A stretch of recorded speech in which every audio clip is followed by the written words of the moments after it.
পায়নি তাদেরকে তো ছাড়ার ডেট দিচ্ছে অনেক আগে থেকে, কিন্তু এখনো তারা ছাড়া পায়নি। তো আমাদের দাবি একটাই যে সকল বিডিআররা যাতে মুক্তি পায়। বিস্ফোরণ মামলা এখন আগে তো আমরা ভাবছি যে বিডিআররাই হত্যাটা করছে, কিন্তু এখন তো জানা গেছে যে ভারত থেকে পাঠানো হয়েছিল ওদেরকে। তো আমার কাছে এখন মনে হচ্ছে যে এটা সত্যি ভিত্তিহীন, অযথা ওদেরকে আটকায় রাখছে, অন্যায় ভাবে বিডিআরদের আটকায় রাখছে। তো আমরা চাই যে 9 তারিখ প্রত্যেক বিডিআরদের ঘরে ঘরে যাতে আনন্দ হয়। এত বছর যে ওরা এত কষ্টে ছিল, ওদের ঘরে যে দুঃখ ছিল, আমরা চাই 9 তারিখ সকল বিডিআরদের ঘরে যাতে একটা উল্লাস আসে। আমাদের একটা দাবি, আমাদের সাজা হয়ে গেছিল, 10 বছর সাজা হয়ে গেছে, সাজা খাটা শেষ, কিন্তু আমাদের আজকে কেন বিডিআররা বিনা কারণে জেল খাটতেছে? আজকে মুক্তি পাইও তারা ছাড়া পেতেছে না, তারা তারিখ দিয়ে যাচ্ছে, কিন্তু তারিখে আমরা করতেছি, আশ্বাস পাচ্ছি যে আমরা কবে বের হবো, কবে আমরা তোমাদের সাথে আবার মিস করবো। আমরা বাসাদের কাজ করতে পারি না, মানুষের 2000 কাজ করে মানুষের কাছে হাত পাততে পারি না কেন? আমরা জেলখানে আমাদের স্বামীকে ভালো কিছু খাওয়াতে পারি না, আমার বাইরের কিছু দিতে পারি না, আমাদের কাছে টাকা পয়সা নাই, আমরা বলি কি আমরা জেলখানে খাবার খেতে পারি না, যে আমরা কষ্ট হয় জেলখানে খাবার খাইলে আমাদের কি খাওয়ানো না খাওয়ায়, আমাদের বন্দি আমাদের যে বিডিআর ভাইয়ারা মারা যেতেছে, চাচারা মারা যেতেছে। আমাদের একটাই দাবি, আমাদের জেল মুক্তি চাই, আমাদের জেল তালা আনবো, আমাদের বিডিআর ভাইয়ারকে মুক্তি করে আনবে ইনশাল্লাহ, আমাদের এটা দাবি। আসিফ নজরুলের এখানে যাইতে চাইছিলাম, আমাদের এখানে ব্যারিকেড দিছে, বাধা দিছে। এখন ছাত্র সময় নয়, ওরা ওনার বাসভবনে যাবে, এখন যাওয়ার পরে স্মারকলিপি জমা দিবে। এখন এরপরে কি উত্তর দেয় ওটা তো আমরা বলতে পারি না। আমাদের একটাই দাবি, জেলখানা থেকে আমাদের স্বামী মুক্তি দিবে। জি, এখনো জেলে আছে, 16 বছর রানিং, 16 বছর চলে যেতেছে, 25শে ফেব্রুয়ারি 17 বছরে পা দিবে। কেন আমরা 16 বছর যাবত এই স্বামী সন্তান এই রাস্তায় আমরা ঘুরতেছি? কেন এতই আমাদের স্বামীরা অপরাধ ছিল যে 16 বছর সবকিছু মামলায় মুক্তি পায়, আমাদের স্বামীদের কেন মুক্তি দেয় না? বিডিআরদের কেন মুক্তি দিবে না? ওরা কি অপরাধ করছে এমন? ওরা মুক্তি কেন পায় না? আমরা একটা দাবি, অপরাধ হচ্ছে বিডিআর সরকারের একটা পরিকল্পনা করে বিডিআরকে জেলখানা পাঠাইছে, এটা সরকারের ব্যর্থ, ওনা কি পরিকল্পনা করে দিছে এটা সরকারে জানে। এখন তো সেই ভুক্তি তো আমরা ভুগতেছি, সন্তানকে নিয়ে রাস্তা নামছি, আমরা দুয়ারে দুয়ারে ছেলেমেয়ের পরিচয় দিতে পারি না, আমরা স্বামীর পরিচয় দিতে পারি না, বিডিআর এর নামতল করে বিজিবি নাম দিয়ে দিছে। এখন মানুষ বলে না যে কাপড়ে খালি ধুইলে দেয়, ধুইলে চলে যায়, আর আমাদের নামটা ধুইলেও তো যাইতেছে না। এমন ভাবে সরকারের নামটা পরিচালনা করছে যে আমরা কারো কাছে পরিচয় দিতে পারি না, সন্তানরাও পরিচয় দিতে পারে না। এখন আমরা এইরকম ভাবে রাস্তায় পড়ছি। এখন 16 বছর রানিং চলে গেছে, এখন উপদেষ্টার কাছে আমাদের একটাই দাবি, আমাদের স্বামীদের মুক্তি দেব জেলখানা থেকে। এখন যতক্ষণ মুক্তি না দিবে আমরা এই রাজপথে নামছি, মাটি পড়ছে, আমরা রাজপথেই থাকবো, তা আমরা স্বামীদেরকে নিয়ে এখান থেকে যাবো, এটাই আমাদের দাবি। আমার ভাই আছে এখানে, আমার ভাই পিলখানাতেই ছিল, সিগন্যাল সেক্টরে। আমার ভাইয়ের 2জন টিওআইসি বেঁচে আছেন এবং তাদেরকে আমার ভাইয়ের নিজের পোশাক খুলে দিয়ে তাদের গায়ে দিয়ে দিছিলেন যেন অন্য কেউ হত্যা না করতে পারে। কিন্তু তার বিচার কি আজ এই যে আমরা রাজপথে বসে থাকবো? যে সে তো একজনের জীবন বাঁচিয়েছে, আল্লাহ এটা দেখছে, তাই না? কিন্তু আল্লাহ আমাদের উপরে এইভাবে কেন হচ্ছে আমরা এটা জানি না। এর বিচার কি? সে শুধু নিজের ক্ষমতাকে টিকিয়ে রাখার জন্য সর্বপ্রথম বিডিআরকে হত্যা করে দিয়ে আর্মিকে প্লাস বিডিআরকে পঙ্গু করার উদ্দেশ্যে, মানে সে সেই কারণেই এই 16 বছর এখানে টিকে থাকতে পারছে। এবং বিভিন্ন সময় বিভিন্ন তার বিরুদ্ধে কেউ কিছু বললেই তাকে হত্যা মামলা বিভিন্ন করছে। এবং যখন এই হত্যা মামলা রায় দিছিল, আমি সেই সাতক্ষীরা থেকে আসছি, এখানে আসার পরে আমাদেরকে কাউকেই সেই রায়ের পাশে থাকতে দেয়নি, কুকুরের মতো আমাদেরকে তাড়িয়ে নিয়ে গেছে এবং 10 কিলোমিটার দূরে যে আমাদেরকে রেখে দিছে। কোনো মিডিয়াকেও আমাদের সামনে আসতে দেয়নি, আমাদেরকে কথা বলতে দেয়নি। আজ আমরা নতুন সরকার দেখছি, আমরা নতুন আলো, আমরা আনন্দে, আমরা ওই দিন 2 রাকাত নামাজও আমি আদায় করছি যে না আমার ভাই এবার ফিরে আসবে, আমার বাবা মায়ের কোলে আসবে, কিন্তু আসলে আসে নাই। কারণ এই সরকারের এতে সবাই আলো দেখলেও আমরা দেখতে পাইনি, সবাই আন্দোলন করছে কিন্তু আমরা সুশৃঙ্খল। এই কারণে মানুষ বলে কি সন্তান না কাঁদলে মায়েও দুধ দেয় না, কিন্তু এই সরকার কি তাই চাচ্ছে? আমরা তো তাকে নিয়ে আসছি কি জন্য? যে আমরা ন্যায় বিচারের জন্য, যে আমরা আশার আলো দেখছি যে উনি আসছে, যে আমাদেরকে বাইরে বের করে দিয়ে এবং সত্য উদ্ঘাটন করে প্রকৃত দোষী খুনি হাসিনা অন্তত প্রথমেই তাকে বিচার করা উচিত এবং তাকে ফাঁসির কাস্টে ঝুলানো উচিত। এবং নানক ছিল, ছিল, সবাই তারা ওখানে গেছিল, সাহারা খাতুন ছিল, মানে ইনারা ঢুকতে পারছে কিন্তু অন্য কাউকে ঢুকতে দিচ্ছে না। এটাই সেই সময়ই আমরা বুঝতে পারছি, তখন আমাদের বয়স কম থাকলেও অন্তত এটুকু ধীরে ধীরে আমরা উপলব্ধি করতে পারছি। এবং সেই সাতক্ষীরা থেকে আমার ভাইকে ঠিক মতো দেখতেও আসতে পারি না, তাদেরকে খাওয়া পড়াও দিতে পারি না। এখানে আছে আমরা মধ্যবিত্ত ফ্যামিলির জন, আমার ভাইকে দেখার মতো কেউ নেই, শুধু আমি আসি, আমার বাবা মা আসতে পারে না অত দূর দূরান্ত থেকে, সেই দক্ষিণবঙ্গ। উনি বিবাহিত ছিলেন, বিয়ে করে এখানে আসছিলেন, তো বিডিআর সপ্তাহ হওয়ার জন্য ওনার ছুটিতে যাইতে পারে নাই, মাত্র 3 দিন বিবাহ করে উনি ছুটি শেষ করে এখানে আসছে, জয়েন করছে। আমার সে ভাবি পরে ডিভোর্স দিয়ে চলেও গেছে, মানে চলে আসছিল। 3 দিন সংসার ছিল ওনার, 3 দিনের সংসার ছিল। পরে আমার ভাবিকে উঠাইও আনতে পারিনি, কারণ এই বিডিআর সপ্তাহ ছিল, ওনাকে ছুটি দেয় নেই। ছুটি চেয়েছিলেন কিন্তু ছুটি দেয় নাই, উনি সিগনালে ছিলেন। এবং ওনার 2IC-রাও বেঁচে আছেন। যখন ওনার সাজা হয়েছিল তখন ওনার 2IC বলছিল যে শরীফ, তোমার জন্য কিছুই করতে পারিনি, তবে তোমার বিরুদ্ধে আমরা কিন্তু সাক্ষী দেইনি, কারণ সে 2IC-দের কাছে অনেক প্রিয় একজন ছিল, যে কারণে চলে যাওয়ার সময় বলছে তুমি আমাদেরকে ক্ষমা করে দিও যে তোমার জন্য কিছু করতে পারিনি, তবে তোমার বিরুদ্ধে কিন্তু আমরা কোনো সাক্ষী দেইনি, এটা দেখো। তারপরেও আমার ভাইয়ের 5 বছর জেল হয়েছিল, জেল খাটা শেষ হয়ে গেছে, তারপরেও এখনো কেন জেলখানাতে থাকবে? এখনো ওনার বিস্ফোরক মামলায়, যেটার কোনো ভিত্তি নাই, যেটার যে হাজিরও করাই নাই এই পর্যন্ত, মানে জাস্ট তাদেরকে ঝুলিয়ে রাখা, যে তারা বাইরে আসলে কোনো কিছু করবে কিনা, তথ্য পাই কিনা, যে কারণে তাদেরকে ঝুলিয়ে রাখছে। এবং প্রতি বছর 2বার 3বার থানা থেকে আমাদের বাসায় লোক যায় যে এই শরীফ কোথায় আছে, কি আছে। তাদের এই নাটকের, প্রহসন নাটকের কি দরকার? তারা নিজেরাই জানে যে আমার ভাই জেলখানাতে আছে। কেন আমাদের যে কষ্ট দেয় আমাদের বাড়িতে, যে আমার বাবা মাকে বলে যে আপনার সন্তান কোথায় আছে, কিন্তু তারা তো জানে যে সে জেলখানাতে আছে। এরপরেও কেন এত প্রহসন? আমরা কেন এত নাটকের সৃষ্টি করছি? আমরা কি এমন করছি? মানুষ হত্যা করেও তারা বাইরে ঘুরে বেড়াচ্ছে, আমরা দেখতে পাচ্ছি আমাদের চোখের সামনে, কিন্তু আমরা তো কিছুই করিনি। একটা সুশৃঙ্খল বাহিনী এখনো পর্যন্ত, যে বিডিআর গুলো বাইরে আছে, কেউ বলতে পারবে না কারণ কোথাও কোনো কিছু ক্ষয়ক্ষতি করছে কিংবা কোনো অসৎ কোনো কাজে লিপ্ত হয়েছে। কিন্তু তারপরেও আমরা কেন রাস্তায় রাস্তায় কেঁদে বেড়াবো? কেন আমরা এইভাবে হেঁটে বেড়াবো? কেন আমরা না খেয়ে এরকম করবো? সাতক্ষীরা থেকে সেই কালকে রাত্রে রওনা দিয়েছি, সকালে এসে উপস্থিত হয়েছি না খেয়ে অবস্থায়। তারপরে রোজা রাখি, আল্লাহর কাছে দোয়া করি, হে আল্লাহ তুমি সমস্ত বিডিআরদেরকে মুক্তি করো এবং সত্য উদ্ঘাটন করে জাতির কাছে এবং বিশ্বের কাছে বলো আসলে প্রকৃত ঘটনাটা কে করছে। তার বাবাও ইতিহাস পড়ছি, যেটা তার বাবাও এই একই কাজ করতে গেছিল কিন্তু আসলে পারে নাই। সেই কাজটা উনি 15 বছরে প্রায় সফল করে ফেলাইছিল। যদি এই বছর এই ক্ষমতায় থাকতো, আমাদের বিশ্বাস আমাদের একদম মাটির সঙ্গে ধূলিসাৎ করে দিত, আমরা কখনো উঠে তাকাইতে পারতাম না। যদি আমাদের দৃষ্টি থাকতো, কিন্তু আমাদের দৃষ্টিতে আমরা কিছুই দেখতে পাইতাম না। সেই অবস্থায় আমাদেরকে নিয়ে গেছিল। কিন্তু আমরা এখন নতুন স্বপ্ন দেখেও এখনো কেন আমরা পিছিয়ে হচ্ছি? কার কারণে হচ্ছি? বৈষম্যের শিকার কেন হচ্ছি? কেন আমাদেরকে পিছন থেকে টেনে ধরছে? আমরা জানি না। আমরা কেন ন্যায় বিচার পাচ্ছি না? আমরা চাচ্ছি আগামী কালকে সমস্ত বিডিআরদের নিঃশর্ত মুক্তি এবং সকলের পুনর্বহাল, চাকরি এবং পিছনের দাবি দাবা যা আছে সেগুলো পূরণ না হওয়া পর্যন্ত আমরা রাজপথ ছাড়বো না। আমরা তো বেঁচে মরে আছি, কিন্তু এবার প্রকৃততেই জীবন দিতে চাই, তারপরেও আমরা ঘরে ফিরবো না। এটাই আমাদের মনের উদ্দেশ্য এবং আমাদের প্রকৃত সবার কাছে চাওয়া পাওয়া, সরকারের কাছে এটাই, আল্লাহর কাছে চাওয়া পাওয়া সবার কাছে। ধন্যবাদ। আমার বাবা ছিল, আমার বাবা হচ্ছে 2009-এ বাবার হচ্ছে রিটায়ারমেন্টের কথা ছিল, কিন্তু ভাগ্যে নির্মম পড়ে আসে, কারণে বাবা 2024-25 ফেব্রুয়ারি বাবা ঘটনায় চক্রে আটকে যায় এবং বাবা আমার চাকরিচ্যুত হয়। এটা আসলে একটা মূলত চক্রান্ত ছিল এই কারণে, কারণ বলতে হবে, কারণ হচ্ছে বাবা এমন একটা পর্যায়ে ছিল যখন হচ্ছে ছেলেকে বাবা রিটায়ারমেন্টে যাওয়ার কথা, কিন্তু এমন একটা সময় যখন 2024-25-এ ঘটনাটা ঘটে, যখন মানে এমন একটা পরিস্থিতি দাঁড়ায় যে মোটামুটি বাবার ওই দিনই ছিল বাবার রিটায়ারমেন্টে যাওয়ার শেষ দিন।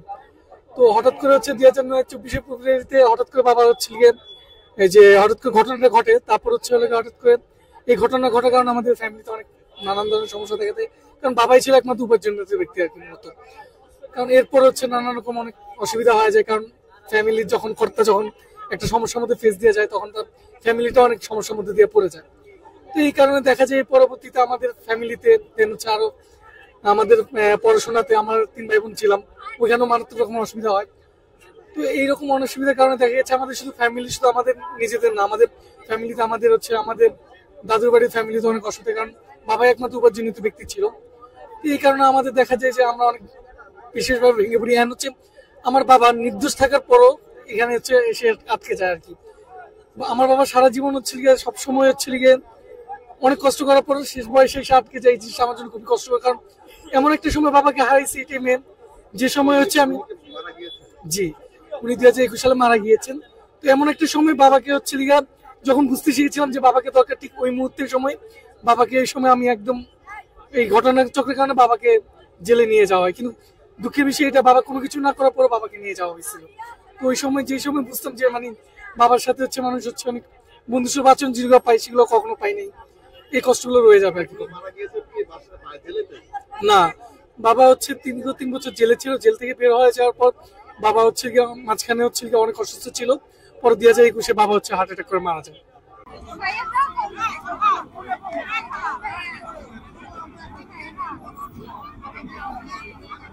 দর্শক, আমরা দেখতে পাচ্ছি যে অসংখ্য বিডিআর পরিবারের সদস্য এখানে অবস্থান করছে। মহিলা রয়েছে, অনেকের হাজবেন্ড জেলে রয়েছে, অনেকের ভাই জেলে রয়েছে, অনেকের বাবা জেলে রয়েছে। বিভিন্ন শ্রেণীর আসলে সদস্য এখানে উপস্থিত হয়েছে। আসলে তারা কি কারণে এখানে আসলে অবস্থান করছে, আসলে আমরা লাস্ট আমরা কি দাবি নিয়ে এখান থেকে ফিরে যেতে চাই আমরা সেটা জানার চেষ্টা করেছি। আমরা আরেকটু কথা বলে দেখবো। আসলে আমার বাবার নাম আব্দুল জলিল। আমার বাবা দীর্ঘ 16 বছর পরে আমার বাবা কারাগারে মৃত্যুবরণ করছে। 5 বছর চলে আমার বাবা। আমার এখন 2 ভাইয়া আছে কারাগারে, আমার এক চাচা আছে, আমার হাজবেন্ড আছে কারাগারে। আমাদের একটাই দাবি, আমাদের কালকে জানি বিডিআর চাকরি করতো। আমাদের একটা দাবি, আমাদের বিডিআর জানি কালকে বিডিআর মুক্তি দেওয়া হোক। আমাদের একটাই দাবি, আমাদের জেল মুক্তি চাই, বিডিআর মুক্তি চাই। আমাদের একটাই দাবি, হ্যাঁ আমাদের একটা দাবি, আমাদেরকে বিডিআর মুক্তি দেওয়া হোক, মুক্তি চাই। ধন্যবাদ। হাজবেন্ড আছে 16 বছর।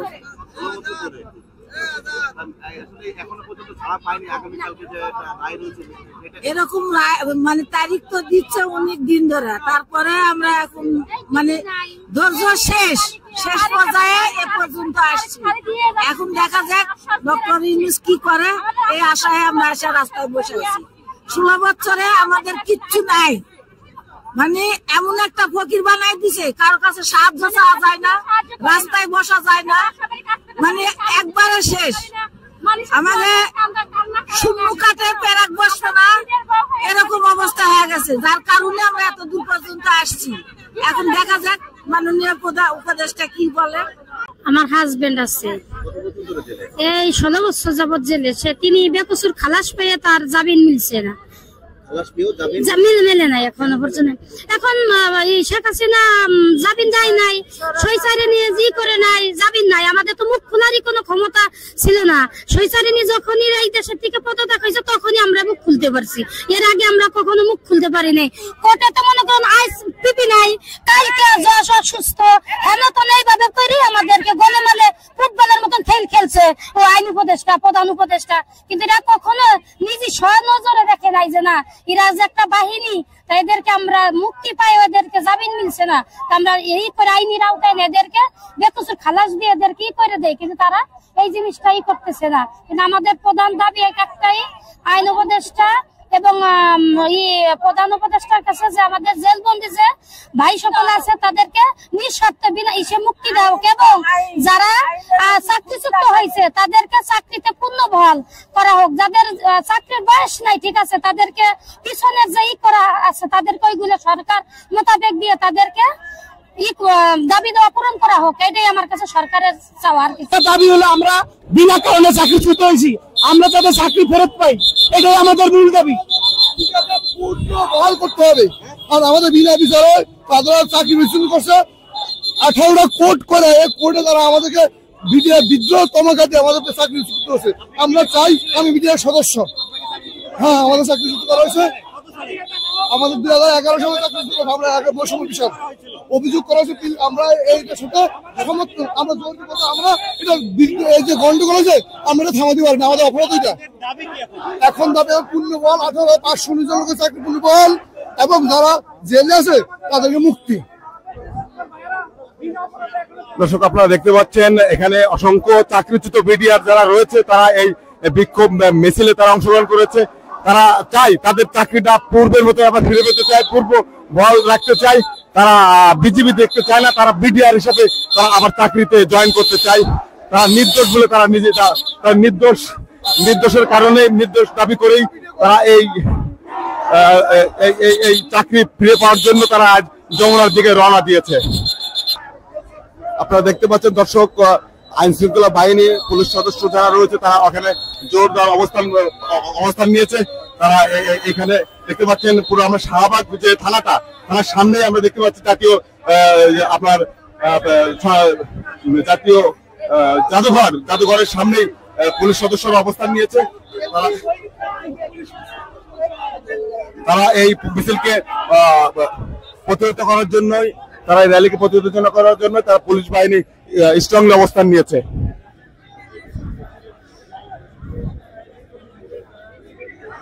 এক প্রান্তে বিদ্রোহী মিডিয়ার সদস্যরা, আরেক প্রান্তে আইন শৃঙ্খলা বাহিনী। এখানে কাশিমপুর কারাগারে 2 নম্বরে এখনো কারাগারের ভিতরে আছে।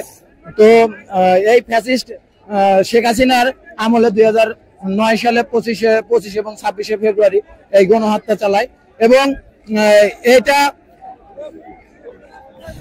এটা চালানোর একমাত্র পরিকল্পনার কারণ ছিল যে ভারতকে বাংলাদেশের একটা অঙ্গরাজ্য করার জন্য। এই জন্য তারা এই পরিকল্পনাটা চালায় এবং নিরপরাধ বিডিআরদের এখনো 800+ তারা এখনো ভিতরে আছে। আমার বড় ভাই আছে এবং আমার আপন চাচা এখনো কাশিমপুর কারাগারে আটকা আছে এবং 18,000+ চাকরিচ্যুত করা হয়। তখন এই আইনটা একটা কালো আইন, এই আইন আমরা মানি না। এখন আমরা পদযাত্রা করতেছি স্বরাষ্ট্র উপদেষ্টার বাসভবনের দিকে, কিন্তু আমাদের এখানে পুলিশ, আমাদের আইন শৃঙ্খলা বাহিনী আমাদের এখানে বাধা দিয়েছে এবং কালকে আমাদের একটা রায় আছে 9 তারিখ বিস্ফোরক মামলা। সে বিষয়ে আমরা প্রত্যাশা যে এখান থেকে আমরা বিডিআর ভাইরা যারা ভিতরে আটকা আছে তারা সবাই একসাথে আমরা সেখান থেকে বের করে নিয়ে আসতে পারবো ইনশাআল্লাহ। এই বলে আমার কথা শেষ করি, ধন্যবাদ।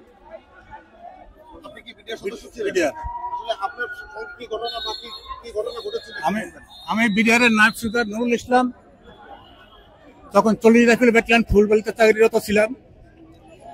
বিডিআর পিলখানার যে ঘটনাটা 25 তারিখে ঘটে এটা আমাদের সম্পূর্ণ অজানা ছিল। হঠাৎ করে এই ঘটনাটা ঘটে। তো এই ঘটনার উপর ভিত্তি করে এই ফ্যাসিস্ট সরকার 18,000+ বিডিআরদের, নিরপরাধ বিডিআরদের সাজা দিছে। বর্তমানে আমাদের অনেক সাথী ভাই জেলখানায় আছে, সেই জেলখানা থেকে তাদের মুক্ত, যদিও সাজা শেষ তারপরে মুক্ত করছে না। এই মুক্তির দাবিতে এবং আমরা যারা নিরপরাধ বিডিআর আছি তাদের চাকরি পুনর্বহালের দাবিতে এই আমাদের এই কর্মসূচি। এটা সম্পূর্ণভাবে তৎকালীন সরকারের কালো আইনের ভিতরে আটকে রাখছে। এই কালো আইনকে প্রতিহত করে, কালো আইনকে বাদ দিয়ে এই সরকারের কাছে দাবি জানাচ্ছি আমরা সবাই যে কালো আইনকে বাদ দিয়ে যেন এই নিরপরাধ বিডিআরের পরিবারের কাছে তাদেরকে ফেরত দেয়। হ্যাঁ, আমি 6 বছর জেল খাটিছি, 6 বছর জেল খাটিছি। কিন্তু এখানে একটা ছিল, যারা জেলে থাকবে এবং হাজতি অবস্থায় থাকবে, যতদিন হাজতিতে থাকবে তার যখন সাজা শোনানো হবে তখন সে ওই হাজতিটা মাইনাস হয়ে সাজা ভোগ করবে। কিন্তু আমাদের সেই হাজতিটাও মাইনাস করে নাই। এটা আমাদের উপর একটা সম্পূর্ণ জুলুম অত্যাচার করা হয়েছে। আর একটা, হ্যাঁ, আমরা আমাদের বিভিন্ন আন্দোলন আমরা জানাই দিচ্ছি, স্বল্প সময়ের ভিতরে সবকিছু বলা যাবে না। তবে এই সরকারের কাছে আমরা অনুরোধ করছি আমাদেরকে পুনরায় বিডিআর নিয়োগ দিয়ে সীমান্তে পাঠানো হোক। এই সীমান্তের এই কাহিনী আমরা সহ্য করতে পারি না। সীমান্তে যে বিডিআর বিএসএফ, এই সীমান্তরক্ষী বাহিনী বর্তমানে যে আছে বাংলাদেশের গার্ড, এই গার্ডের উপরে তাদের কোন রকম নাই, তাদের এই গার্ডকে তারা ভয়ই পায় না। একমাত্র ভয় পাইছে বিডিআরদের, যা বলতে গেলে আমাদের চোখ দিয়ে পানি বেরিয়ে আসে। আমরা চাই বিডিআরদেরকে বর্ডারে নিয়োগ করা হোক এবং বিএসএফ এর সামনে কিভাবে বুকুচো করে দাঁড়াতে হয় সেটা আমরা দেখাতে চাই।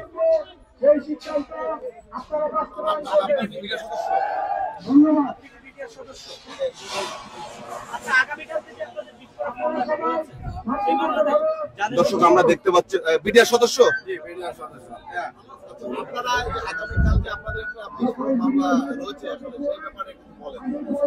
আগামীকালকে আমাদের বিস্ফোরণ মামলার রায় আছে আর কি।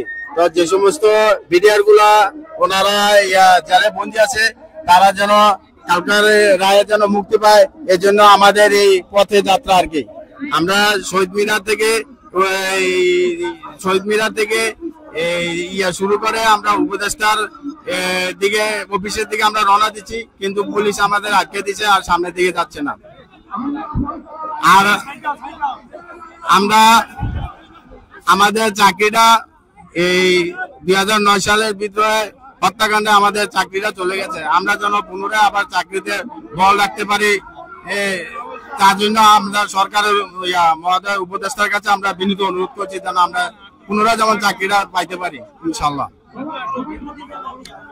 আমাদের যেন আগামী 9 জানুয়ারি অর্থাৎ আগামীকাল যে পর্যন্ত আমাদের জেলবন্দী বিডিআর ভাইদের মুক্তি না হচ্ছে সে পর্যন্ত আমরা অনশন পালন করব এবং আমরা ঘরে ফেরত যাব না। আমরা আমাদের বিডিআর ভাইদেরকে মুক্ত করেই তারপরে আমরা এখান থেকে চলে যাব। আমরা একটা সুশৃঙ্খল বাহিনী, আমাদের ভারতের সৈনিক আমাদের ভর্তে চোখ রাঙ্গানে কথা বলে, আমরা এই কথা বলার সুযোগ দিব না।